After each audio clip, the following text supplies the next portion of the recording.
When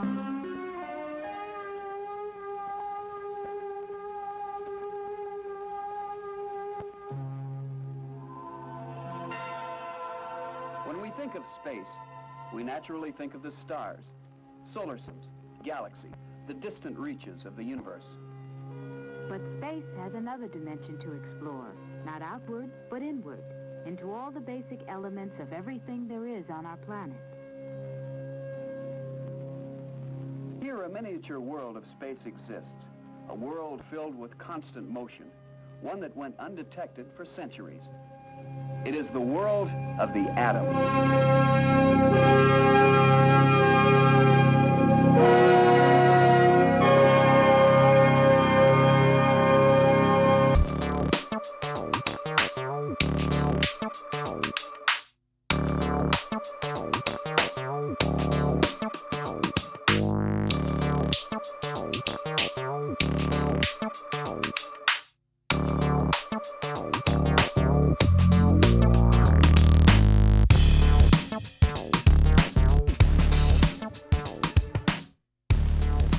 Hello, everyone, and welcome to the Free Radical Media Podcast. And tonight, we're going to have, honestly, an interview that I'm extraordinarily excited about. I saw a short film on YouTube recently that I was extremely impressed with, and I knew that I had to contact the filmmaker. I got it through various social media networks, and I saw this thing.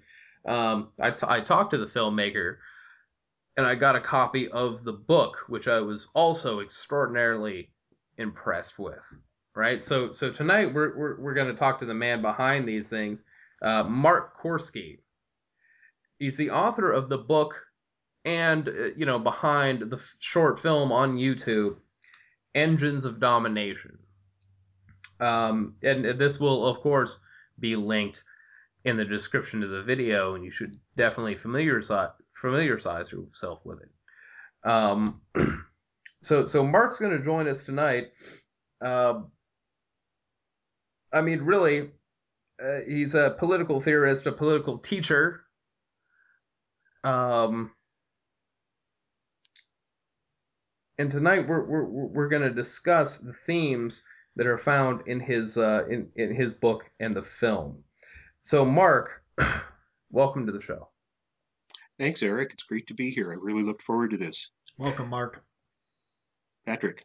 Yeah, we're definitely we've definitely been looking forward to this. So, Mark, first of all, why don't you tell us a little bit about Engines of Domination? Like, tell us about the zeitgeist of the book. Tell us about the zeitgeist of the film. The zeitgeist, well, that's kind of a hard question. I do want to mention that the film isn't primarily my creation. It was made by Justin Jaszewski. I wrote the script, and I collaborated with him on making it. But he's the man behind the film, and all the brilliant stuff you'll see when you watch the documentary is his work, his ideas. Yes, and I've spoken to Justin, and you're right, absolutely.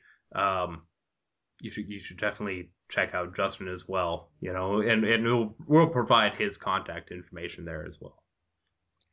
Okay, well, zeitgeist, these are tough times.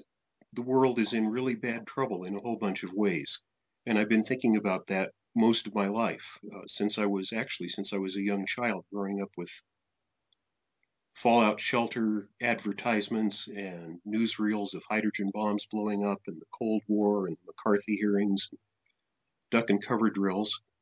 And if you like, later I could go into detail, but through a long process of thinking and contemplating what was going on in the world, I arrived at a way of understanding political power that I think is unique. It's certainly original to me. Maybe someone else has done something similar, but I'm not aware of it. My background is in mathematics and physics. Right. And I set out to understand political power in a way that doesn't depend on particular systems of power, like capitalism, socialism, communism, that doesn't draw on any of the existing models or outlooks about political power that I was aware of. I just did it on my own. And I came out with the idea that political power is, first of all, an innovation, that it's not something intrinsic to human communities, the the way pecking orders or dominance relations in a wolf pack or whatever are natural to animals like those. We didn't have communities based on anything like armed central authority until very recent times in terms of our human family history. Absolutely, yeah. It only began about 6,000 years ago, which is about 3% of the length of time we've been around. Communities before then certainly had their problems and their conflicts and status differences between their members, but they were nothing like what began with the beginning of what we call civilization 5,000-6,000 years ago. Absolutely, yeah. So I came to the conclusion that this is an innovation, exactly like the innovation of domesticating plants and especially domesticating animals. Yeah. And I took that idea further and realized that you could characterize the innovation as a tool, a device that accomplishes a definite purpose in a reliable way, a tool for making tools of human beings. The innovation, I believe, was that because we are domesticators by nature, we've had domesticated animals in some form running around with us for at least tens of thousands of years, probably more. Some people learned how to domesticate communities of other people. Yeah. And that was the origin of political power. So it's a tool for making tools of human beings.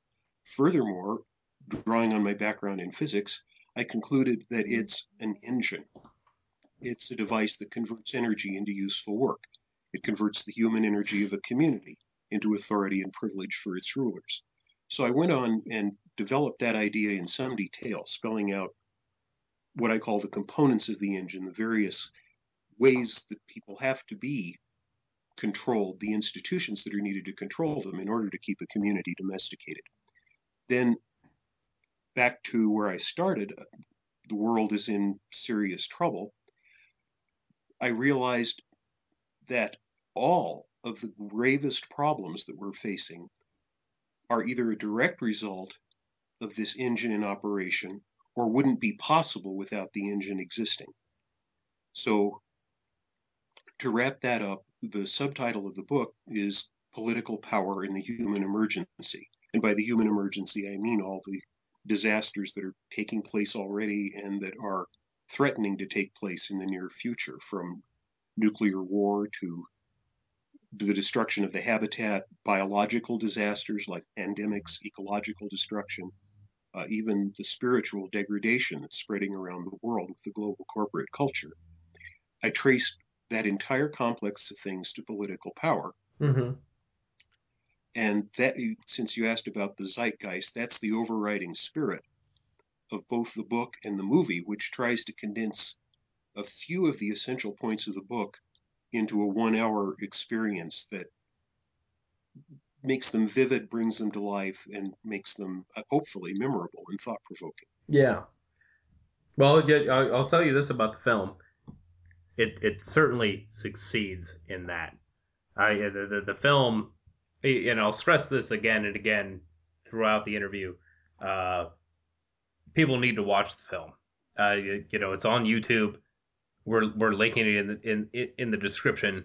You need to watch the film. I mean, the film is what first brought me to your work, for example, Mark, and it's extremely impressive. It's excellent. And if you can get your hands on the book, it's even better because the book is excellent. Very impressed with both of these things, and I can't recommend them more highly than I am right now. But yeah, so we're talking about the origins of political power. Honestly, I don't know exactly where we should begin here. Why don't we talk about why don't we talk about your idea of political power? Why don't we talk about this idea of the human emergency? I mean, that's really the first thing that's brought up in the book in terms of chronological, order. Talk to us a little bit about about political power and the human emergency. How do you define the human emergency? Well, it's the collection of disasters that I just summarized Mm-hmm. a moment ago. To me, the two foremost problems that the world is facing is the threat of nuclear war and how the habitat is being destroyed, Yeah. because this can end the game. Yeah, A absolutely. catastrophic change in the habitat could exterminate, if not us, many of the species we depend on, and very possibly us, or certainly bring us down to a way of life that is probably more difficult than anything that anyone's ever faced. And nuclear war, although it's not a very popular topic now since the end of the Cold War, I think it's more possible today than it's ever been for a number of reasons. It's certainly not as great a threat as it was 20, 25 years ago when there were 70,000 nuclear weapons, Yeah. and the United States and the Soviet Union were in a horrifying standoff. But first, there's the threat of accidental nuclear war. Both of those countries still have on the order of 1,500 to 2,000 weapons in their strategic arsenals ready to go. I'm not up on the current figures. And they're not well watched, etc. Yeah. Nuclear holocaust is certainly something that concerns me as well.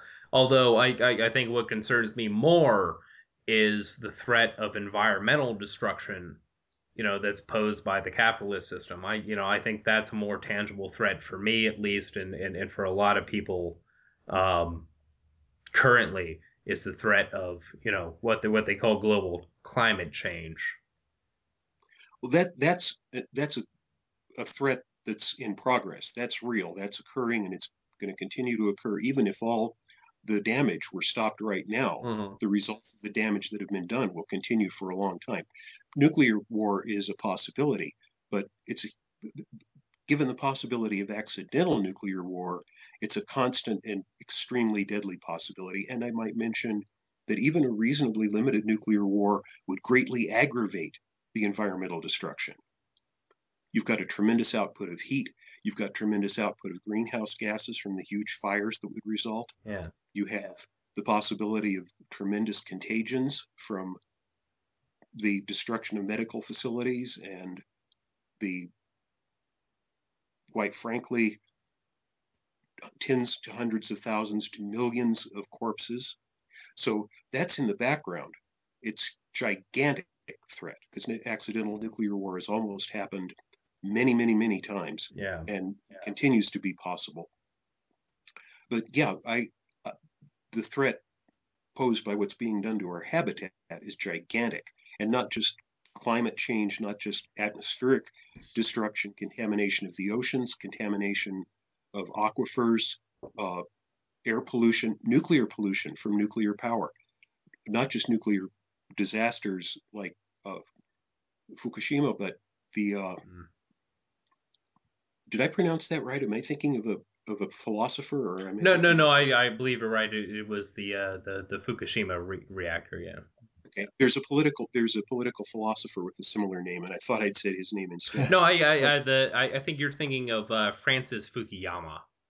There you go. Who wrote The End of History, the liberal democratic philosopher. Yeah. Exactly. He inspired my science fiction, as a matter of fact, but maybe we can come back to that.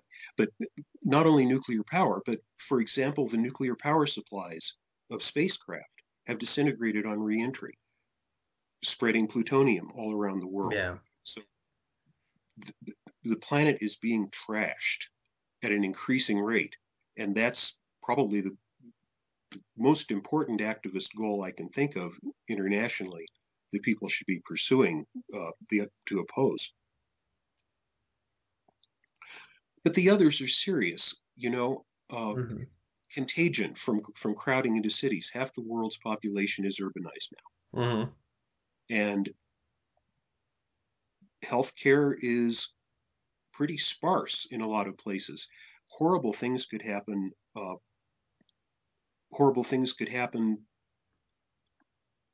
Given international disease vectors through international travel. They could happen through mutations. Viruses mutate incredibly fast, like on the order of hours or days. Strains could become virulent that haven't been, and with people crowded, with people stressed, with people living in toxic urban environments, medical disasters of the kind that have never happened before are really possible. Yeah. Genetic engineering terrifies me simply because it's so new, and no one knows what the long-term consequences of introducing these variants into the environment are going to be. No one has been able to really verify the long-term effects on organisms that consume these things, or on organisms that depend on genetically modified organisms, and so forth. Yeah. That's really playing with fire. And then the spiritual thing. Even in the parts of the world where people have it best, the best of life is increasingly getting left out of life for people. They're losing their community connections. They're losing their family connections. Absolutely. They're losing traditions. They're losing belief systems that have supported hundreds and hundreds of generations of people in their cultures to the commercial culture, to the culture of work and distraction and superficiality and instant happenings that don't mean a thing. That's the human emergency, that this is enveloping the world, and at the very least it's degrading the quality of life for lots of people, and at the worst it's threatening our survival. Yeah, this preponderance of alienation, right? This preponderance of isolation that we feel from each other, right? It's tragic. Yeah. And it's so politically very, very neutralizing. When people are isolated and aren't in a network of rich community relations, it's very hard to organize and take action against things that threaten the people in the community. It takes an extra effort to do that. Sure, sure. I know a common theme throughout your movie is, you sort of, say how, tribal societies sort of had it down better than our modern culture. And it sort of reminds me of a quote from James Joyce: "History is a dream from which I'm trying to awaken." Yeah. Stephen Dedalus, right? And it kind of reminds me, like, is that what you were trying to get at? I mean, was the last sane point in the human unfoldment prehistory? I don't think at all that that's the case. If you look at peasant societies, if you look at not just tribal societies before the advent of civilization, but the fairly advanced agricultural towns and communities that existed throughout much of the world, you see a much saner way of living. The peasant communities are quickly being destroyed or, forced into the cities as their land gets grabbed up. But I don't think it's a question of civilization in the sense of having towns, large communities, fairly advanced ways of living. It's political power in control of the communities, of the civilization. That's the problem. It's only until very recent times, preponderance of people lived in a much better way. They worked hard for their living and they suffered a lot of hardships, but they had love and community relations and traditions, sure, and a connection to their source of life support, which is the critical thing for any community. So you don't have to, it's not like I'm some kind of primitivist who thinks we should go back to the Neolithic or the Paleolithic. Yeah. Honestly, you just hit upon my next question. Is are you familiar with the work of John Zerzan? No, I'm not. John Zerzan, from the mid to late 90s, perhaps like the leading philosopher of the like anarcho-primitivist movement, right? Zerzan, essentially his work is primitivism. It's synonymous with primitivism. And I was going to ask you what kind of subtle differences there were between yours and his work, but I see in my own reading there are subtle differences between yours and his work. But primitivism, yes, you're not arguing for a kind of primitivism. You're focusing more on political power. which Zerzan mostly focuses on like kind of an anthropological civilization is the problem kind of argument. It sounds like Derek Jensen. Honestly, yeah. Honestly, Jensen was influenced by Zerzan. Yeah. Jensen and Zerzan, they're in the same camp. Yeah. It's a plausible point of view, but I really disagree with it because I think it's important to distinguish between it's important to isolate the effect of political power on communities and question whether it's an intrinsic part of human community. Mm-hmm. I don't think so. I think it's an artifact that was introduced, overlaid over a previous kind of simpler and much more viable civilization, and that has waylaid us for the last 6,000 years from developing in the way that would have been possible in its absence. I want to alert people to that possibility, and I want to suggest that we should try to remove that overlaid authoritarian armed central power from the world so that people are free to resume the experiment of how to live and find what ways really work. I can't prove that there are ways of life that are as long sustainable and as viable as those before civilization. I really believe that. I just think people should be free to take their lives, their livelihoods, and their communities in their own hands and make their own decisions and find out what are good ways to live. That kind of experimentation has pretty much been aborted since the advent of political power. I think it would disclose amazing things that none of us have thought of. No, I completely agree. I completely agree. I mean, mostly this paradigm has been forced upon us for thousands of years in one form or another, by a very select elite group who have maintained power, and no, I completely agree with that assessment. I really do. It seems like, the root of it is authoritarianism and hierarchical forms of governance, quote unquote, in general, is what really has stagnated human society and forced us into this kind of domesticated lifestyle. The institutions that do that have done so. Yeah. The root of it, to me, is the intention to force other people to suffer or even die for the benefit of other people.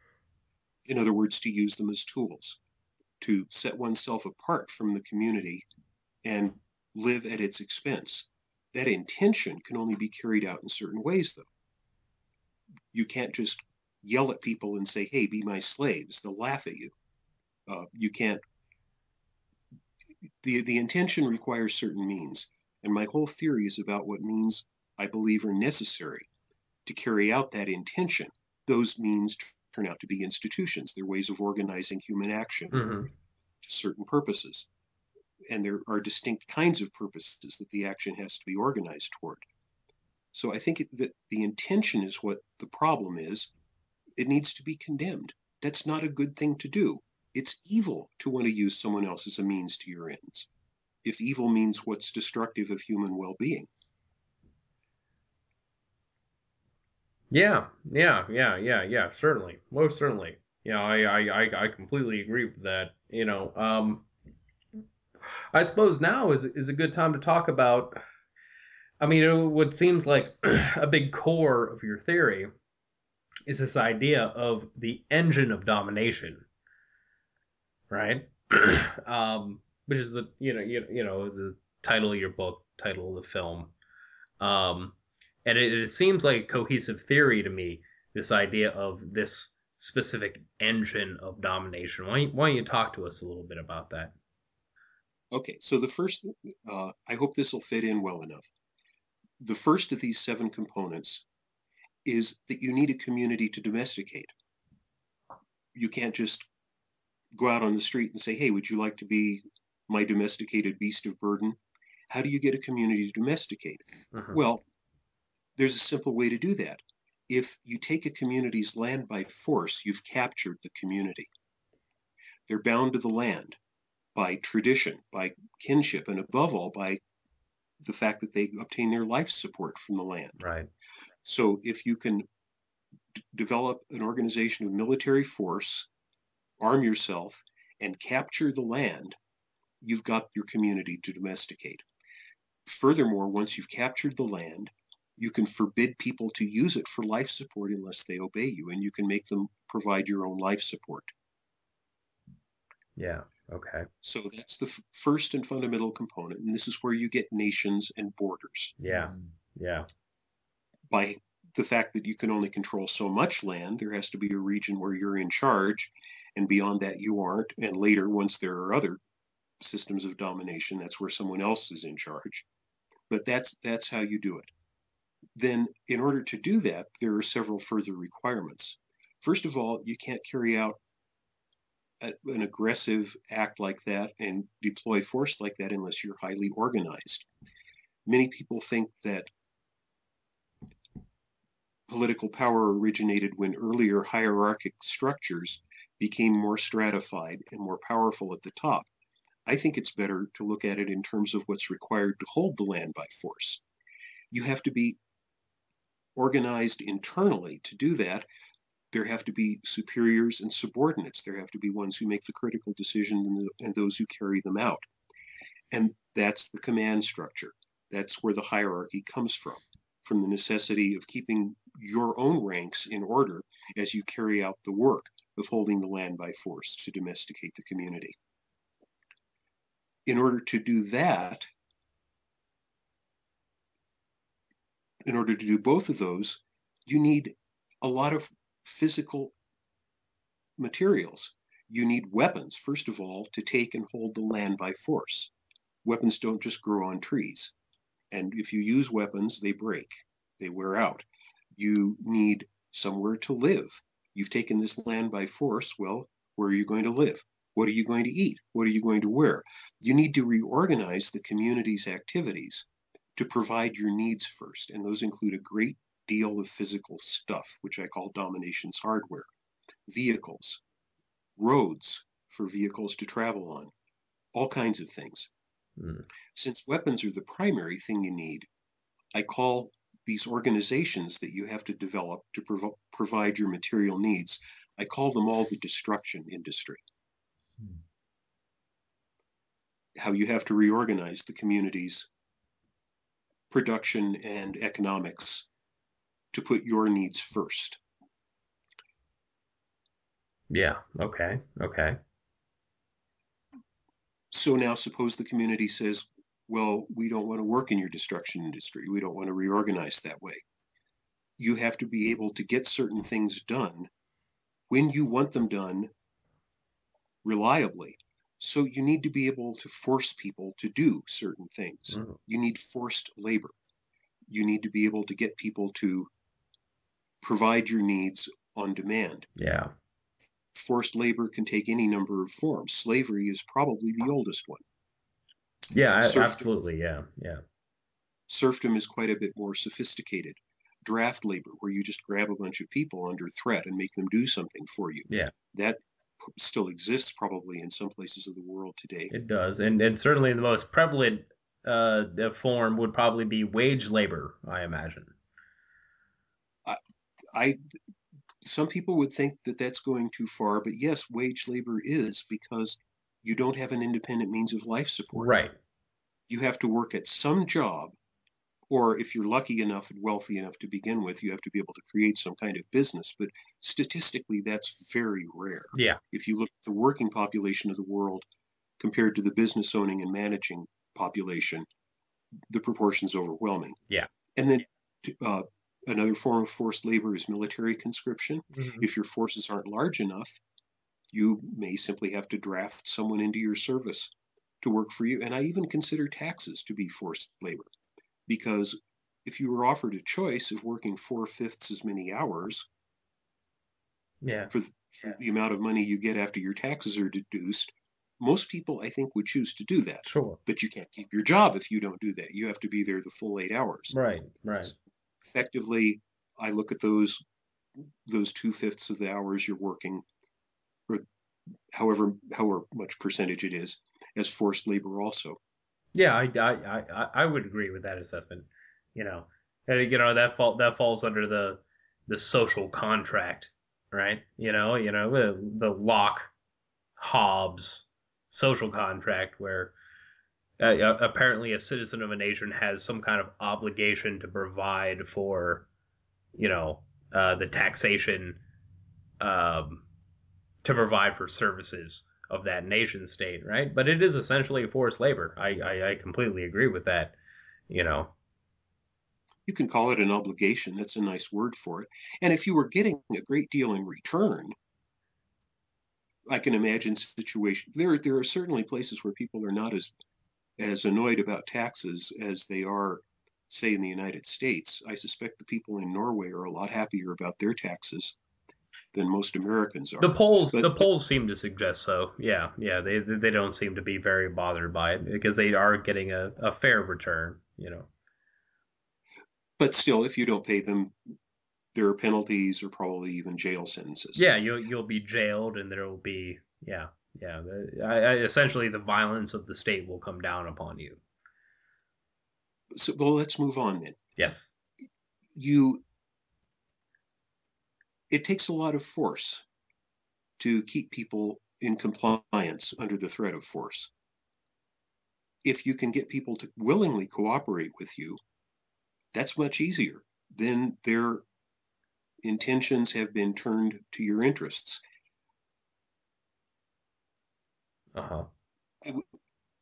Why not persuade them, and failing persuade them, why not fool them into believing that they should comply with you? Why not try to tell them, for example, that you're a God king? Why not try to tell them that you represent the highest moral principles, right, or that you represent the best bloodline, or whatever kind of argument will work with the population you're subjugated? Fool them into complying, into believing that they're part of a, if not a divine system, which was the case for a lot of human history, a system that is the best possible system, or the system that's going to progress us most rapidly and wonderfully toward the future. Whatever pretext you need, fool people into obeying you. This is thought control. Yeah. To gather a population's willing cooperation. I left one out. You can bribe people, basically, to comply and to cooperate with you if you offer them unusually large incentives, if you offer them better living conditions, if you offer them even a little bit of power, easier labor, honors, whatever, grand titles.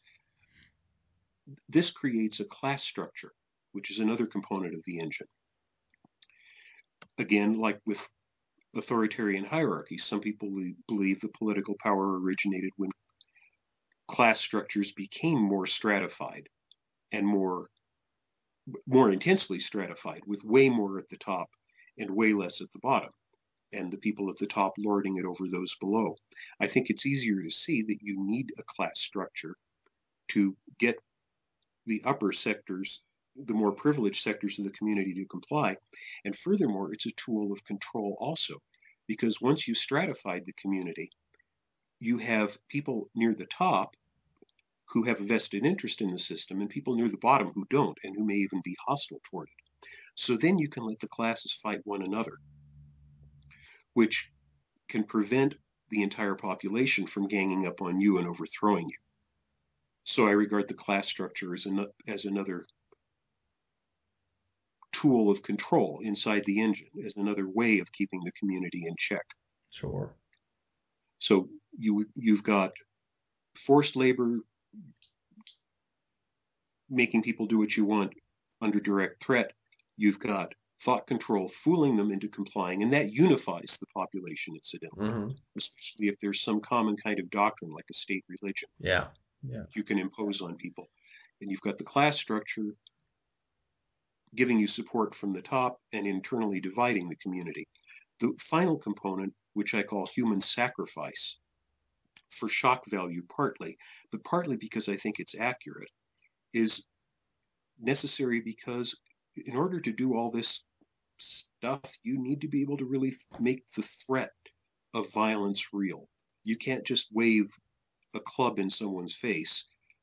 If they call your bluff, you have to respond with force. And if they keep calling your bluff, you're eventually going to have to respond with deadly force. Yeah. So how do you justify that? Maybe the thought control system is enough. Maybe you can just let the upper classes turn their heads the other way and say, oh, tisk, tisk, and let the lower classes be infuriated. But way better that you find some kind of justification that killing is necessary when you do it, that killing is good when you do it, that some people must die for the good of others when you say so. Yeah. To glorify killing, Right. which becomes especially important once war is underway. Most of the stuff I've described so far applies to a system of domination in the absence of war, in just domesticating a single community. Right. You're sending your soldiers out to kill innocent people. Once you're forcing your soldiers to die in large numbers for your system, death and murder have to become something wonderful in the right circumstances for the right purposes, which of course are up to you to determine. Yeah. Yeah. So those are the 7 components, more or less, of how I think you need to capture of how you need to create institutions to capture and organize the community's energy to your benefit. And the catalyst of all this was how we could get energy from the land, correct? Well, that's been the human project forever. The catalyst for the innovation was thinking that some people could domesticate, some people thinking that they could domesticate others. Okay. And gain a monopoly on that energy, on those resources that were extracted from the land, right? Yes, Yeah. to be in the same relation to a human community that a farming community is to its animals. Yeah, exactly. Sure, Yeah. but creating a way of extracting that energy from the land, the resources from the land, was, I mean, the method we had to do that, we needed labor, right? So, like, if we didn't use that method, if, for example, we had come up with a different method that didn't require as much labor or slave labor, then we wouldn't be in this, it wouldn't have cascaded in that way, right? Well, it seems to me there's a difference between getting the energy, getting the riches from the land, and getting it and concentrating it in a privileged center. Okay. Yeah. That was the difference. Communities were organized around the common good. This is something that isn't discussed much anymore. A lot of people who are opposed to political power are individualists, and they regard well-being as something that exclusively is a property of individuals. Yeah. I don't see it that way. We're community creatures, and we always were. Sure. And communities naturally organize around a common good, not a privileged center. Right. There may be differences of status, there often are, but often those with a higher status redistribute things that are concentrated in their hands for the benefit of the whole community. You're talking about something that's primarily collectivist. I don't like that word, honestly. Well, I think that word has been misused over time, but, you know. I'd prefer something like communitarian. Okay, yeah. Avoid the connotations. Yeah, sure. A community isn't just a collective. It's a very complex system of organized human action. Interdependence. Yeah. And communities can be interdependent. Sure. The collective is the other side of the individualist dichotomy, individualism or collectivism. In a community, every individual is of value, and the entire community is of value. And individuals act in organizations based on kinship and tradition, and certainly a lot of choice and some force of tradition and so forth, but they act in very complex ways for the common good. Mutualism, the earliest complex philosophy I know of in anarchism, Proudhon's mutualism. Yeah, absolutely. And Kropotkin's idea about mutual aid. isn't collectivist in the sense that there's some abstract collective. It's that there's a concrete community that needs to do certain things for its own common good from which everyone benefits. Sure. It's not that it's greater than the individual. The individual and the community are two poles in this process of organized action that benefits everybody. Yeah, absolutely. And I would say to everyone listening, refer yourselves to the Anarchist Library online. Google that, and they have free versions in PDF of Kropotkin's work and of Proudhon's work that you can download and look at for free. I would recommend that. It would definitely shed light on that portion of the conversation. It's funny how, Kropotkin, because he was originally a zoologist, it's funny how he sort of had come to that conclusion of mutual aid, which was much different from the sort of Darwinian understanding. And it's funny, if you look at the roots of capitalism, for example, they're very much entrenched in that sort of Darwinian, bloody and tooth and claw mentality. And I think the idea of mutual aid, that sort of understanding or that perspective of nature and of humanity needs to gain a foothold. That perspective, people really need to understand that we're not, and you talk about this in your book, we're not savages. We're not, quote unquote, bloody and tooth and claw. We have that aspect to us, sure, but we're not primarily out to just rip everyone else apart and surpass everyone and everything else around us. That's not our primary nature. And I think now more than ever, people have to understand that. Oh, absolutely, Patrick. By the way, that wasn't so much Darwin's view. That's Herbert Spencer. Yeah, that's Sure. Spencer. Right, yeah, right. Spencer's social Darwinism. And the social Darwinists, and certainly industrial capitalists loved this idea. Mm-hmm. It just was music to their ears. We wouldn't have survived for 250,000 years, red in tooth and claw. There weren't enough of us. Yeah. We would have wiped each other out. We survived in communities that certainly had conflicts and certainly had hardships, and certainly many of them self-destructed, but more of them didn't. Enough of them didn't that our ancestors made it through an incredible range of hardships and populated the entire planet with the kind of way of life we're talking about, where there's a common good and people are parts of communities that have much more in common than people do today. It's human nature, though. It isn't hard to get it. You see it in the labor movements 100 years ago. Mm-hmm. What was the motto of the IWW? Solidarity. Solidarity Sure. forever. Absolutely. An injury to one is an injury to all. Yeah. Sure. That's human nature. It isn't hard. It's just under the surface, and people return to it fairly naturally in disasters and emergency situations. You see it all the time at music festivals. I don't know if you've been to any music festivals lately or but when people sort of, camp out for extended periods of time, large groups of people, there's a point where all of a sudden the current economic system sort of breaks down, and all of a sudden a gift economy starts to emerge. Yep. Your neighbor, you need something for your campsite, your neighbor offers it to you. You help them out later. It's just the way things naturally fall back into place. Right.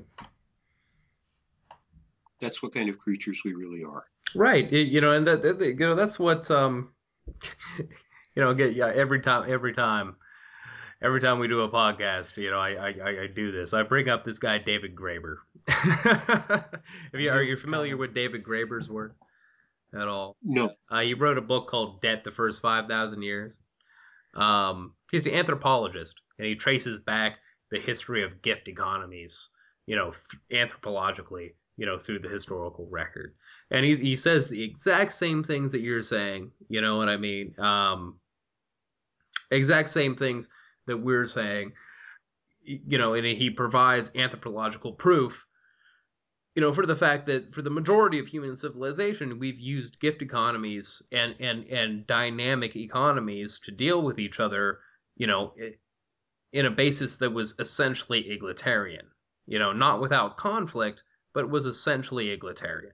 And it wasn't this capitalist system. It wasn't this hierarchical system. And it wasn't based on bartering. Yeah, and it definitely wasn't based on barter. Barter Despite is an illusion. Despite what they say history tells us, Yeah. it wasn't based on barter. Yeah, I mean, this was something that was invented by the social contract theorists. This barter system, barter came much later than the gift economies or credit systems. Of course.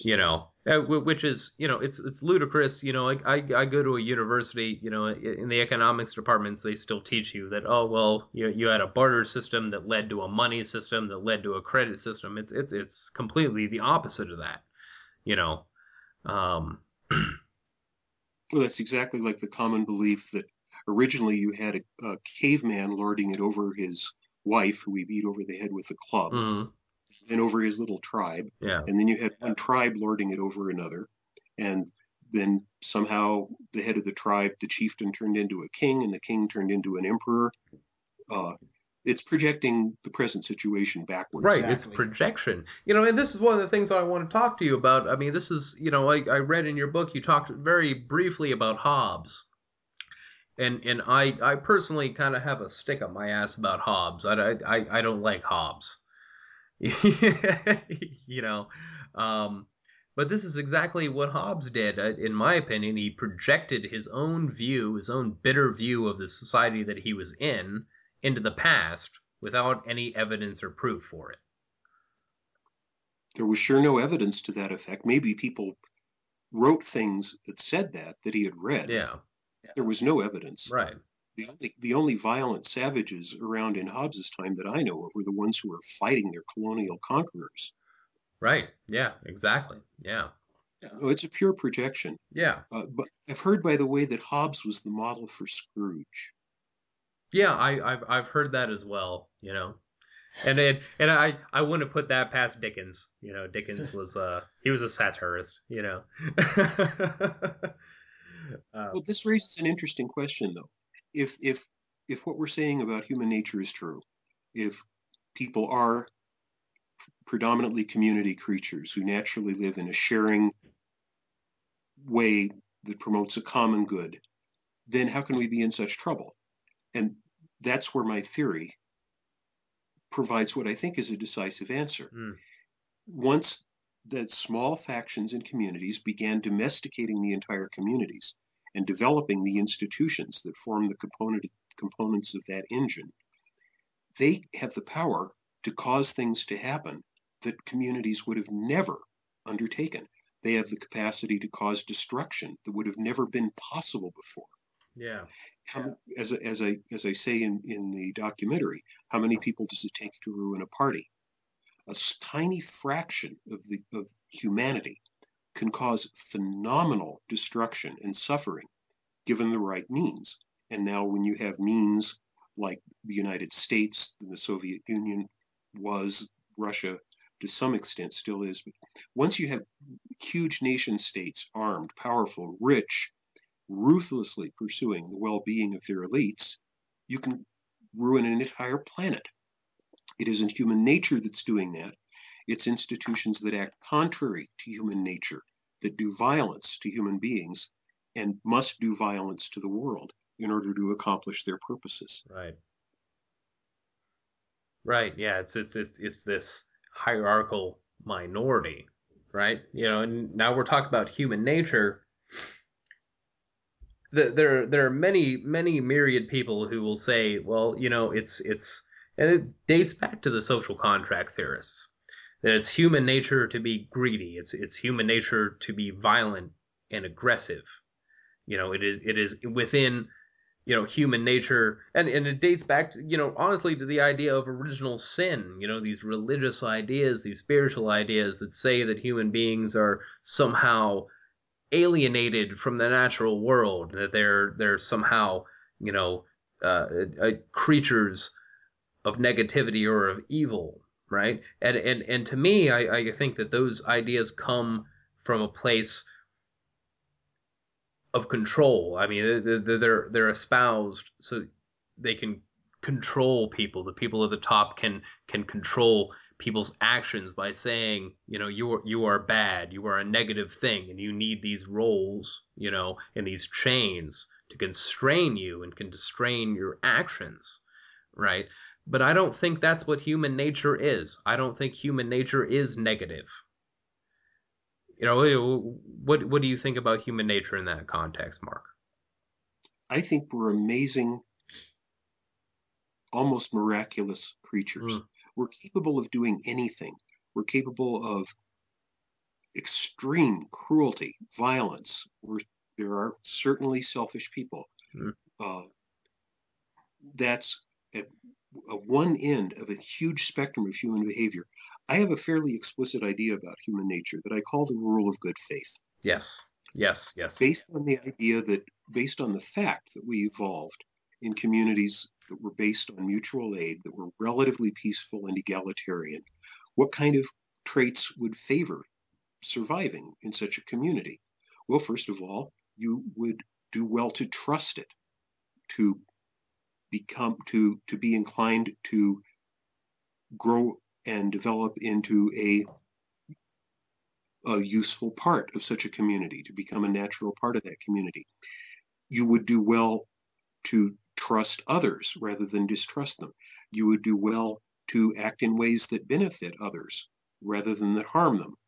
And I think the majority of people, the great majority, tend more toward those kinds of behaviors than toward violent and destructive ones by a large margin. So the preponderance of people have a preponderance of good intentions and trust. I'm not saying anyone is a saint, and I'm not saying there aren't real villains. Yeah. But the villains are a tiny minority, the people who will repeatedly and purposely do things that harm others. Yeah. So that would be enough to get us through. And probably even the extreme forms of behavior might have some survival value in extreme situations. Sure. They're certainly there. But I think I'm very proud to be a human being. And I think these ideas about how bad we are play into the hands of power. I don't believe there's any kind of evil mastermind doing this on purpose. But if we think that we're rotten, then we deserve to suffer. If we think that we're rotten, then we won't wonder where the destruction is coming from. Well, it's human nature. Look, man's destroying the environment. Look at the cruelty of war. Isn't that man's inhumanity to man? No, certain small groups of men wage war and destroy the environment and force or deceive huge numbers of others into doing the dirty work to help them do so. It makes no more sense to say man is destroying the habitat than to say man beats children. Yeah. Right. This very dangerous way of thinking that lumps together the perpetrators and everyone else makes us take the blame for what the perpetrators really do. We share the blame with them. It's a kind of collective guilt. It puts us down. It robs us of our dignity, the dignity that we need to stand up for ourselves and our communities and take steps that might win us a better world someday. Yeah, absolutely. I love that language. I agree with you. Like the human essence, the human the way we can interact with each other and the things that we can do is profound. The beauty that the human species is capable of is outstanding. And we've been co-opted by this small minority of people who are not interested in that, who are interested in social control, who are interested in hierarchical authority and in that level of control. And it's frightening to me, the capacity of those human beings, but the capacity of the human spirit is quite beautiful, and it's quite profound. And our creativity. Exactly. We are miraculously creative beings. No, it's shockingly so. Totally out of the order of nature. Yeah. The kind of creativity that comes to life in human beings. And it's exactly that creativity that made political power possible.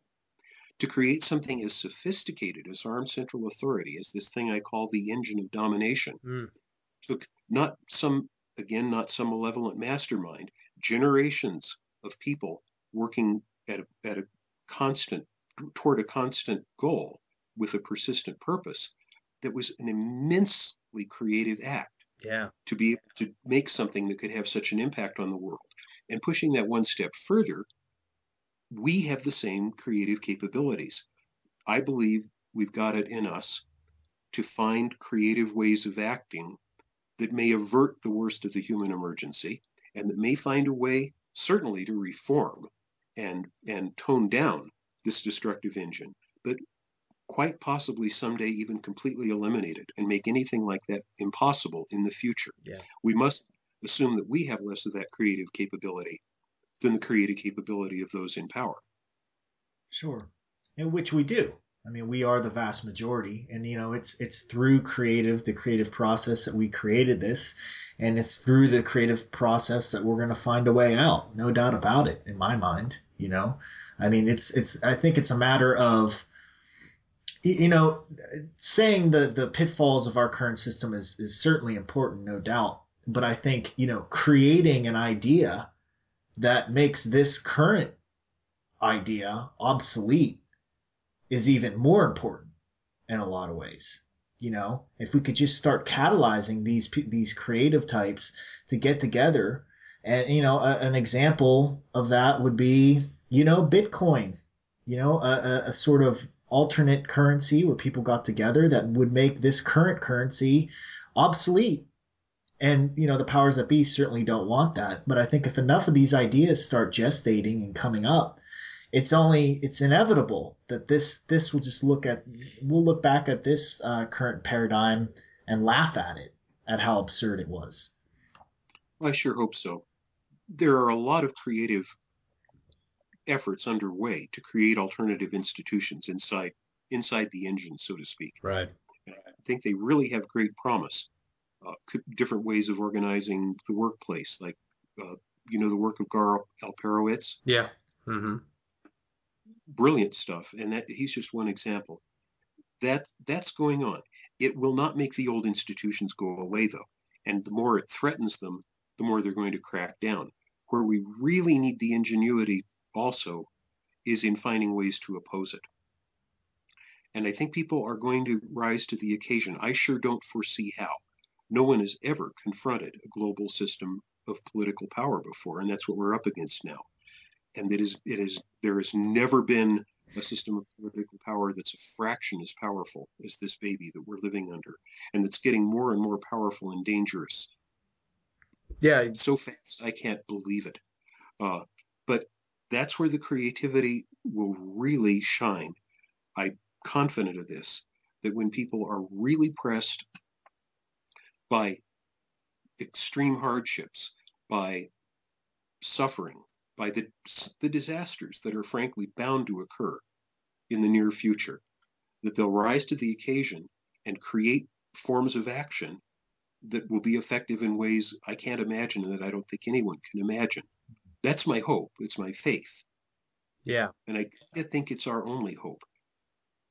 Yeah, and when we talk about these things, I mean, we have to use terms like faith and belief.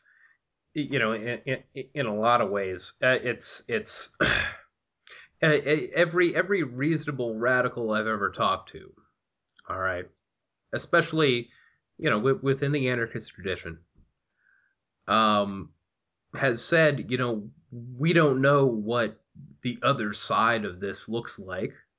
We can't predict or expect what the other side of this looks like, and we can't expect or predict how it's going to come about. Like, we don't know. All that we really can offer is criticism at the moment. There was a really good article that was published in Anarchy, a Journal of Desire Armed, a couple years ago, called Anarchists Must Say What Only Anarchists Can Say, which talked about the role of the anarchists in the modern world is to criticize and to constantly criticize reforms that happen until things get better, because we don't know what we don't know what the ideal world looks like, and we don't know if the ideal world is possible, but we know this, we're not living in it. We sure aren't. I'm not interested in ideals. I'm interested in people having the freedom to discover ways of living that work for them. Yeah. One of my favorite philosophers, Karl Popper, he's the philosopher of science to which we owe the idea of conjectures and refutations. Okay. That a scientific theory is scientific precisely because it can be proved wrong. Yeah. Really wonderful. His political philosophy leaves a lot to be desired. One of his sayings that I love in the connection that we're discussing is, I don't have to be able to define good meat to know meat gone bad. Oh. Yeah. That's where the anarchists are, I think. They know that political power, that armed central authority is unsustainable, is evil, and must be at least dramatically reduced and preferably abolished. What lies on the other side, as you say, is the whole point, to reach a point where people have the freedom to look into that question. To express that and actually be able to address that question. Yeah, I think that's exactly where the anarchist movement is now. And I completely agree with that analogy. Yeah. Absolutely. Mark, what's your opinion on technology? I know you talk about it briefly in your book, and you sort of say there's the difference between technology and what we call progress. But do you think technology sort of holds a key in assisting us to sort of reimagine this whole system? Well, it certainly opens possibilities that didn't exist even if you're talking like about telecommunications and the internet and computers. It certainly opens tremendous possibilities that didn't exist as recently as 20 years ago. At the same time, other aspects of technology are creating tremendous new threats to the world. And the same technology that we're using right now is being used against us by security agencies, all kinds of stuff. Technology is a two-edged sword. In the sense of modern technology, I'm an opportunist. We should use everything that comes to hand. Sure. And we should make good of whatever comes to hand. But we should understand that what's coming to hand here is a result of largely military funding. The first powerful digital computers were cultivated for designing the hydrogen bomb. Modern miniaturized electronics like we're using was developed under Pentagon contracts in the 50s. So we're living on the fruits of a process that's simultaneously spinning off horrors that we can't imagine. Microwave ovens, what a nice thing to be able to, heat your cup of tea in 30 seconds. Raytheon has pain rays that use microwaves to hurt people. And I've heard reports that I believe that the same kind of technology can not just scald the skin, but be focused inside and heat people so they explode. So you've got pain rays and death rays. Yeah. You see what I'm saying? Yeah. Sure. Technology is part of being human. Technology in the sense of systematic ways of making and doing things. Cooking is technology. Mm-hmm. Clothing, containers. We wouldn't be human if we didn't do things and make things in systematic ways. Right now, I think it's very important that some people blame the human emergency on technology as if it were some kind of independent force that's operating and moving history on its own. It's no such thing. People are making and doing things in systematic ways. Different people are making and doing different things for different purposes. And even the very destructive ones have spin-offs that we can use creatively and helpfully in making a better world. As for progress, I don't believe in it at all. I think it's a myth in the worst sense. I don't mean to put myths down at all. Myths are where most of human beings, for most of their history, have stored their traditional learning and wisdom. Mm-hmm. And myths have been the basis for how they live their lives. But I mean it in the sense of a delusion that somehow society is on a path toward something better in the future. Progress has to have a goal. If I'm walking toward my kitchen, I'm progressing toward the kitchen. If I'm finishing a book, I'm progressing toward publishing the book. What are we progressing towards in this so-called progress? that General Electric used to make, that Ronald Reagan used to speak of for General Electric. Progress is our most important product. What the hell is that? Yeah, right. That's nonsense. Society isn't, the future isn't a place that we're moving toward. There is no future to move toward. The future is an idea. Yeah. Progress has become an excuse. The fact that we get more goodies, the fact that we get more distractions, the fact that more marvelous things are possible. Rockets to the moon. Oh my God, that was going to be the great thing when I was a little boy. They were developing weapons to militarize space. Yeah. Yeah. For intercontinental ballistic missiles. But it was progress. So we grow up in a world where somehow that's society's purpose. That's what's going to make things better for everybody someday. And if bad things are happening now, we should tolerate them and suffer through them because future generations will benefit from it. It's a pretext for the destruction. Yeah, it's ambiguous idea of progress, right? And it seems like we're just moving towards some kind of global extinction. More and more is what it seems like. Plus, even if we were moving towards something good, at whose expense? Mm-hmm. The progress of the United States was based on genocide and the theft of the continent. Absolutely it was. Industrial progress is based on dispossessing people of their homelands, seizing their lands, driving them into poverty or into the cities. So even if it were something that strictly produced good things as an outcome, it's at the expense of a huge amount of suffering and destruction. Fortunately, of course, the people who benefit aren't the ones who suffer the destruction. And therefore, the benefits cannot justify progress, as it's often argued. Well, look, we've got things so much better. The ones who have it better aren't the one who paid for it. Right. And you can only weigh costs against benefits when you're talking about the same person. So it's a very dangerous and misguided idea. Certainly, some things are getting better for some people. And certainly, I'm very grateful for the technology that's making it possible for me to talk to you guys tonight and for people to listen to us, and that's facilitating organizations around the world that would be impossible without it, all that kind of stuff. But that's just human ingenuity again. That's human creativity. Yeah. Both in what created the devices that make it possible and how people are using them. Yeah. Exactly. And it honestly though, that calls to mind a portion of your book that really resonated with me. Is that, even though, we're sitting here in front of computers and microphones, right? Filled with rare earth minerals that were mined by exploited laborers in other countries, right? And we're in the West fueling our cars with petroleum that was, extracted through the earth through damaging processes. Our burning of them damaged the earth through exploited labor, again, wearing clothes made by exploited laborers, et cetera, et cetera, et cetera. We all benefit from this exploitative capitalist system in some way, even if we're doing something positive, like I think we are sitting here talking about this, okay? Still, we're benefiting from this exploitative, global capitalist system, right? Which when I was reading it, these lines in your book, it made me think the existentialists, Sartre, ultimate human responsibility. Inaction is indeed action.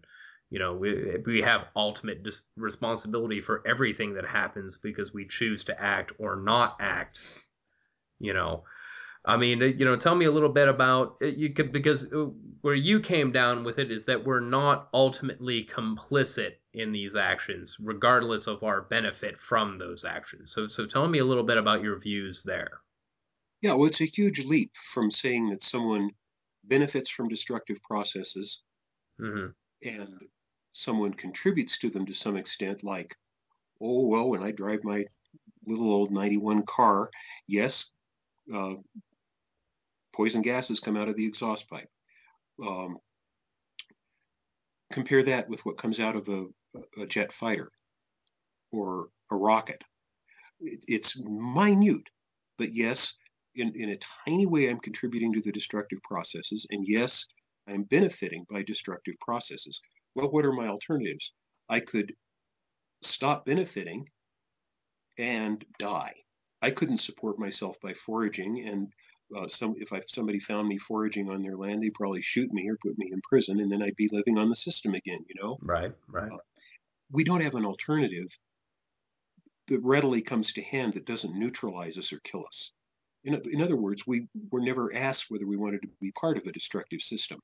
We're born into it. Yeah. And not just the easiest way to live, but often the way to live that it makes us most able to oppose it does make us a tiny part of and benefit to some degree from the destructive processes. But it's a huge leap from that to saying that we're complicit.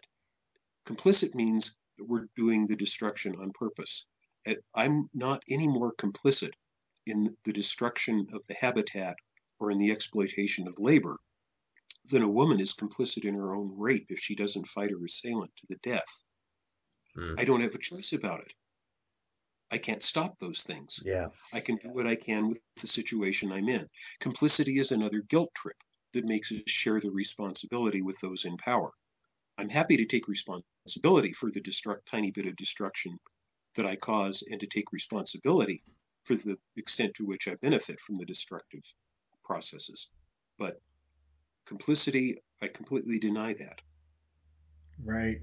It kind of reminds me of a theory that is held by anarcho-fascists, and they have anarcho-fascists. Anarcho-fascists, what they call themselves. There is such a thing. There is such a thing, and their whole idea is, basically that we needed an oppressive system to sort of build this apparatus, to build it up to this point where we could sort of, for example, our technological apparatus, to build it up to this point where we could sort of allow an anarchist society to flourish.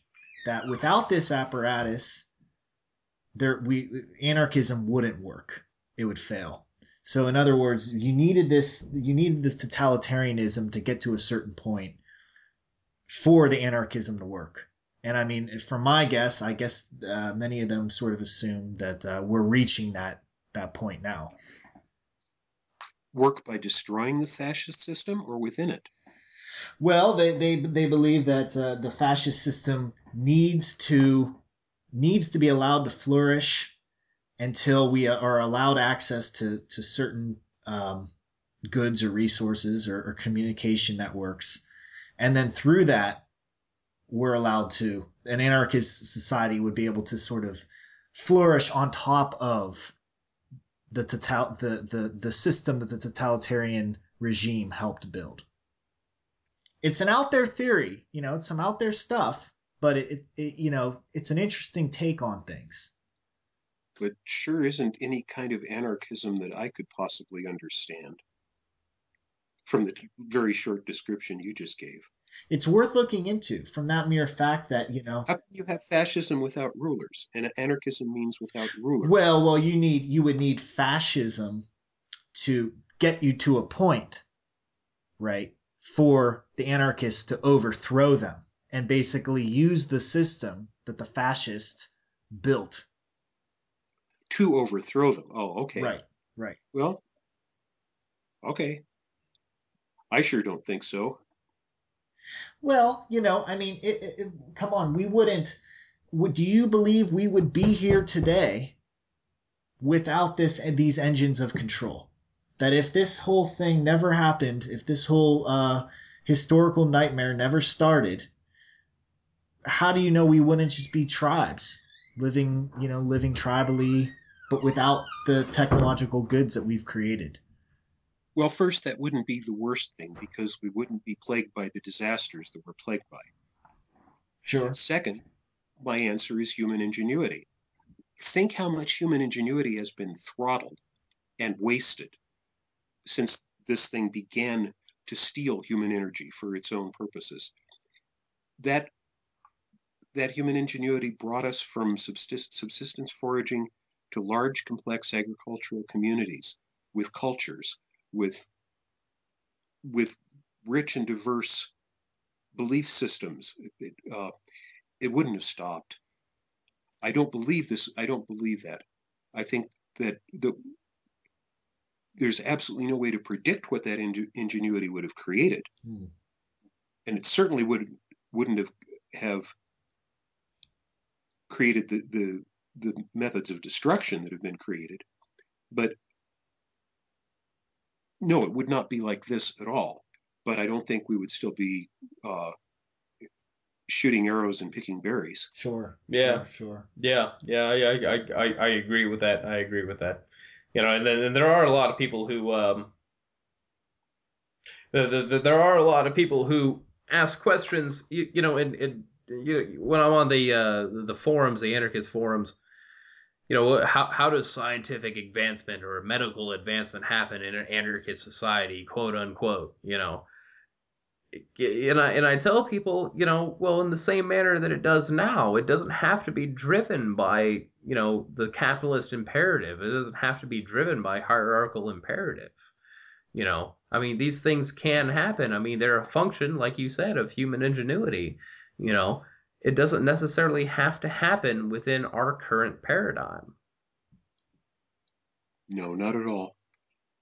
And I don't think we should be out to try to make a blueprint for how.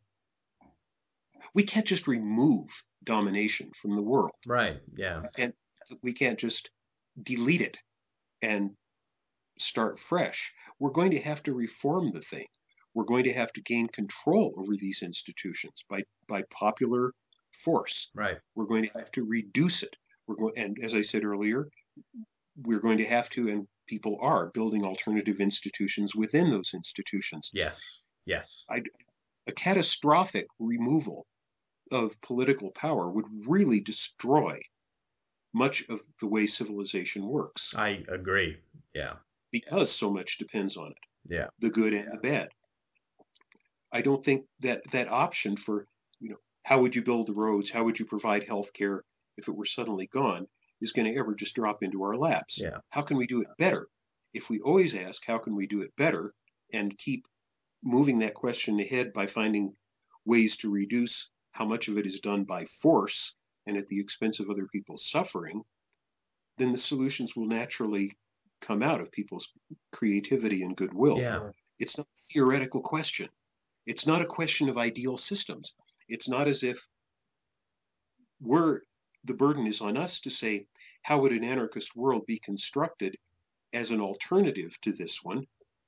Our burden is to get this one out of the way of the creative human action that will make a world that works better, stage by stage. Absolutely. However that can go. Absolutely.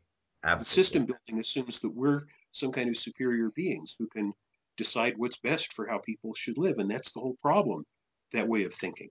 Yeah. No, yeah, exactly. Yeah. That's I completely agree with that, Mark. That assessment. And what's heartening to me is, we talk to people on this show all the time who are sidestepping.